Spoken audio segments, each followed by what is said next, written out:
د پاکستان جیټ الوتکو په پکتیکا کې ولې او څنګه بمبار وکړ؟ ټول رازونه د پښتون سیاستوال افراسیاب خټک افشا کړي دي. دا چې څه یې ویلي دي، راځئ ټول معلومات په همدې ویډیو کې راسره وګورئ. د افغان نیوز قدرمنې لیدونکو، ستړي مشئ، وخت مو بخیر. په مکړئ د نن ورځې تازه او مهم خبر ته. پر افغان خاوره د پاکستان هوایي بریدونو ته په غبرګون کې پښتون سیاستوال افراسیاب خټک لیکلي دي چې د ډیورنډ کرښې دواړو غاړو ته د پښتنو سیمې په یوې نړیوالې لوبې کې د ترهګرۍ په مرکز بدلې شوي دي او دا د ځایي خلکو د ګټو هیلو خلاف عمل دی.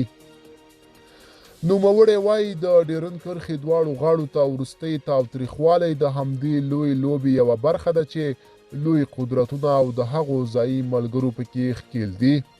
ښاغلي خټک وایي پاکستانیان باید له خپل دولت څخه وپوښتي چې ولې د افغانستان 15 ګاونډیان یو هم په دغې ډول فزیکي مداخلې کې برخه نه لري، او دا ځکه چې هغوی تصمیم نیولی چې د لوی قدرتونو د لومړۍ کرښې دولت برخه ونه ګرځي. هغه څه چې په تیرو 2 کلونو کې د لوی لاریونونو په ترسره کولو سره پښتنو هم رد کړي دي، دا خو همدا امنیتي ادارې وي چې پاکستاني طالبانو ته اجازه ورکړه چې ډیری سیمې تر خپل کنټرول لاندې راولي. د دغې پالیسۍ منتقدین ووژل شول، وربړل شول او وتښتول شول.